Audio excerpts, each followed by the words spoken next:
Hello, everyone. Welcome to the Boss Rush Podcast. This is the pre-show, and as you guys know, we just talk about a topic for a real quick, 15, 20 minutes and just get this thing going. How's everybody doing tonight? We here. Doing all right.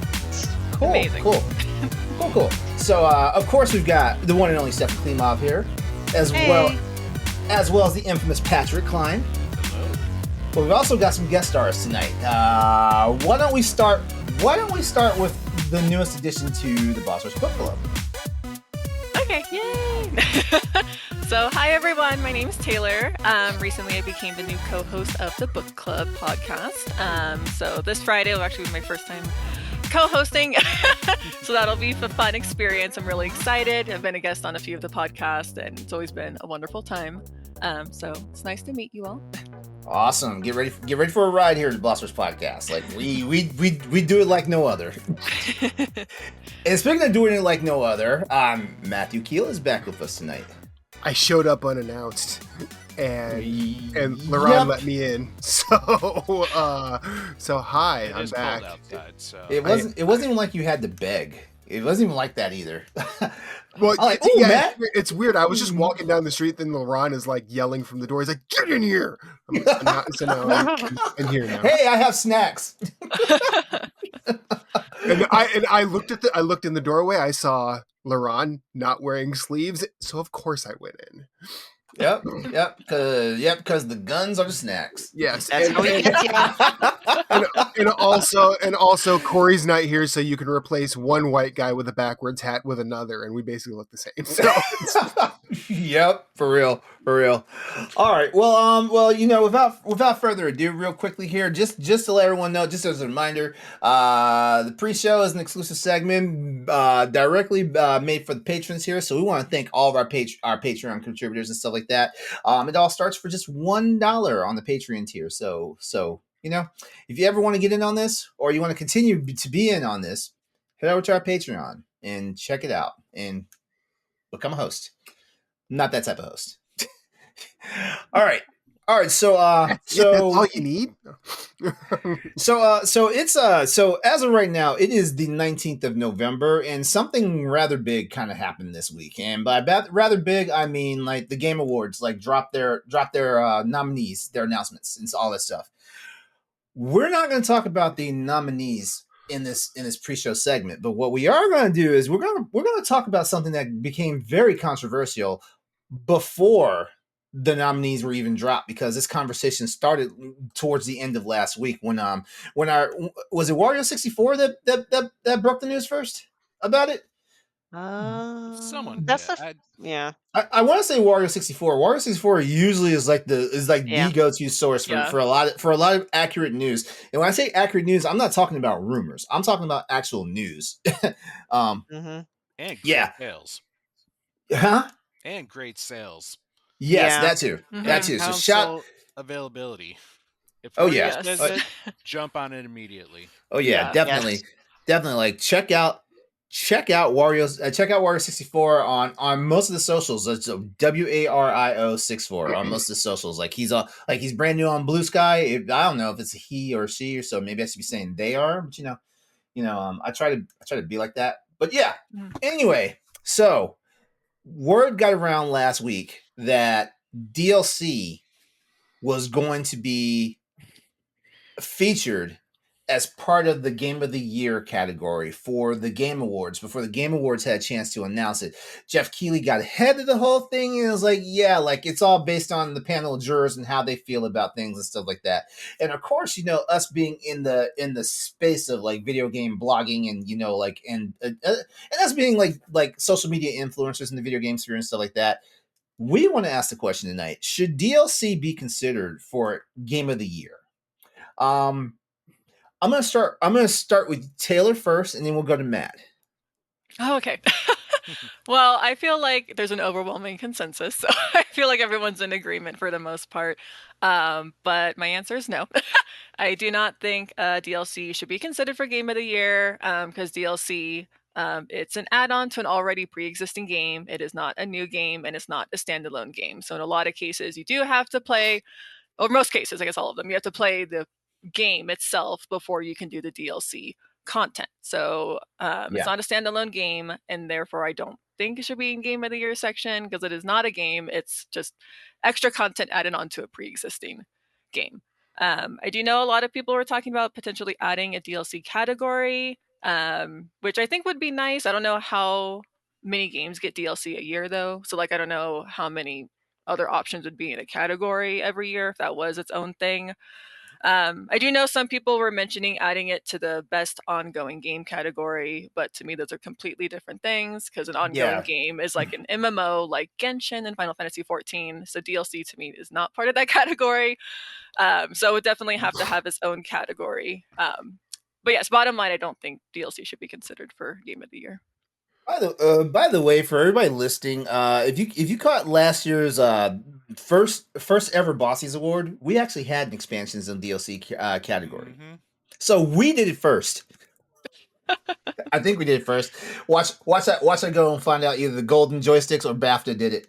I mean, I'm pretty sure Giant Bomb's been doing that forever too. So. If you do not want your mic muted, you will stop it right now. Okay. All right, Matt, it's your turn. So I'm a yes and no because there are DLCs that do fundamentally change a base game. Like we're talking about Destiny, for example, right? No, I'm not talking okay. about Destiny because I mean Destiny is more of a games as a service. Is essentially the same thing. Like it's the equivalent of an MMO patch. I'm guessing. I've never played an MMO. But so I'm thinking like Binding of Isaac. Every time a new version of that game came out, be it Rebirth, Afterbirth Plus, Repentance, it fundamentally changes how that game works, despite not looking too different on the face. You get it's a significant because like I played the crap out of vanilla Binding of Isaac way back in 2013. And then when Rebirth came out, it looked like it looked and felt like a new game.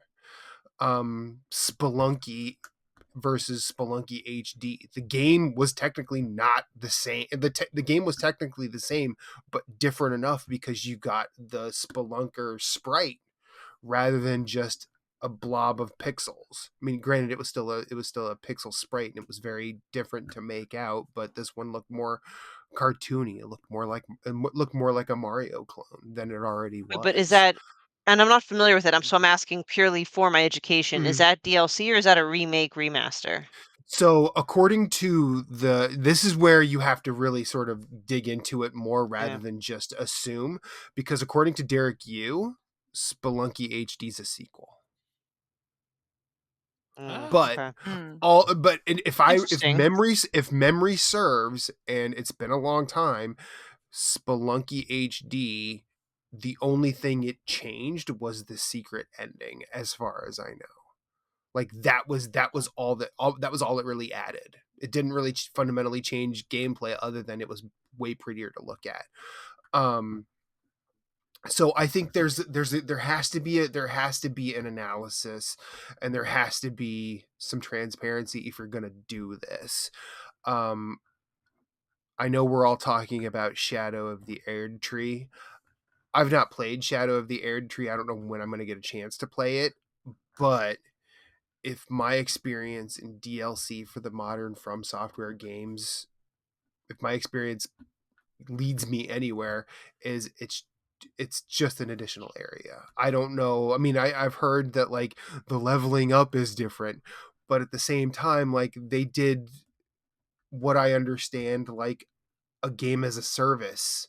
They pulled that move where instead of using the original like materials to level up, you had to use new materials that you could only find in the Shadow of the Erdtree expansion. That specifically for me does not a Game of the Year make. But then I'm also the person that on his personal Game of the Year list always for like 4 years running, I had Monster Hunter Rise or Sunbreak. Those didn't change. Those don't fundamentally change a Monster Hunter game. Those expansions, LeRon, you could probably come at me or agree with me, but that didn't make when it. it comes to But see, now I also realize I'm also bringing in personal lists, which is not, which is a completely different discussion. But those things don't change. Like Sunbreak does not change Rise. Iceborne does not change World. No, I agree hardly with Taylor's list, or how Taylor described the DLC. It Right. is an expansion of the game, and it does not stand alone from it. You need to have the base. Yeah, game you to be need able the to play base it. game, Yeah. and that's the thing about it too. I feel like, and I don't mean to like run over this real fast because Go ahead. I was gonna wait my turn. But while we're on that right there, I feel any game where you need the base game to be able to play the expansion or the DLC cannot really be like a focus for a game of the year contender. You Sure. know? Yeah. Because you can't play Shadow of the Erdtree without playing freaking Elden Ring. Ring, yeah. But You have to now, get like 3/4 of the way through Elden Ring before you can even play Shadows. Exactly. Exactly. With Monster Hunter World and Monster Hunter Rise, you cannot start Iceborne or Sunbreak in those respective games unless you've gotten to the end game of the base games. Yeah. In fact, I can think of only one title in my experience with DLC that has done you don't have to have the base game to play. And that's the original Red Dead Redemption Undead Nightmare. Yes. Yeah. Like, I can. and you that don't was need. I remember. and that year that was my game of the year because it was better than the original game. It was freaking cool. Remember Infamous Festival of Blood?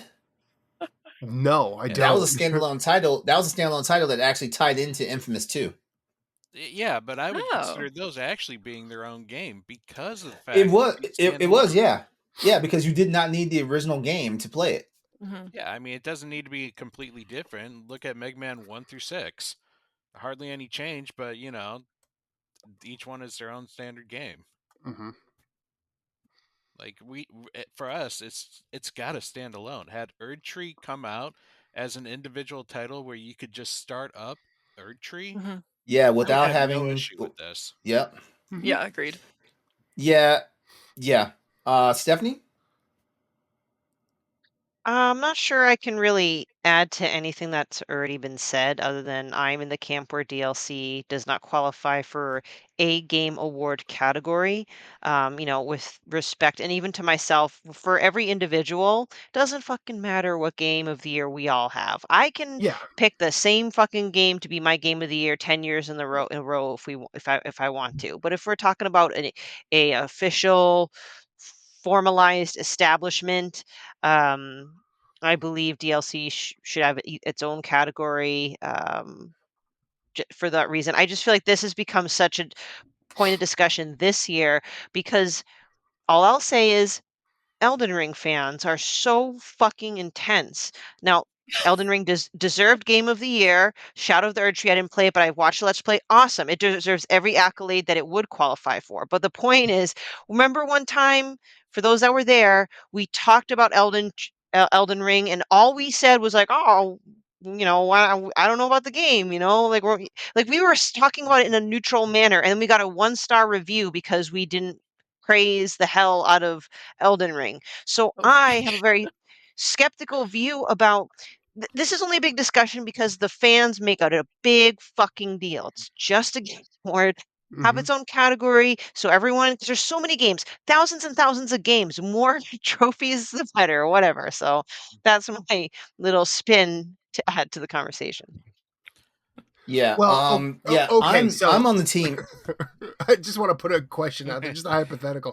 What if this were a Zelda title?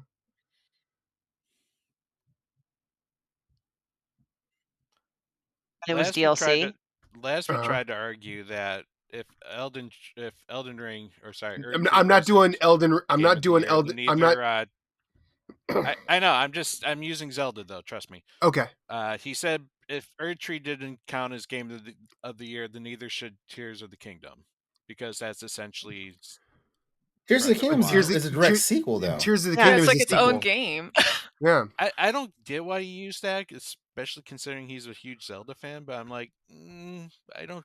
100% He agree with that. probably feels like a good majority of the Zelda community did when Tears of the Kingdom came out. They felt like I remember hearing a lot of people saying they felt like it didn't do enough to like be an actual sequel. It felt like it could have been an add-on to the game. You And know? that's fine. Mhm. That's a content question, like the content within the game. But fact of the matter Yeah. is, Tears of the Kingdom is a standalone game with its standalone price, with its standalone beginning, middle, and end, sort of. Yeah. Agreed. And if I'm So not mistaken, you don't need to have played Breath of the Wild to jump into Tears of the Kingdom because Not I at feel like all. nope. I feel like Tears of the Kingdom will basically like walk you through like what's need to play that game, and then you're fine. Hmm. Whereas Shadow of the Erdtree, for example, and I don't know, we're dunking on Shadow of the Erdtree because we know that's the reason why like a DLC expansion wound up in like a Game of the Year nominee. Um, like you have to have previous knowledge of Elden Ring to like jump into Shadow of the Erdtree. Like that game was not just going to hold your hand. Even though I don't think Elden Ring really held anybody's hand, but whatever.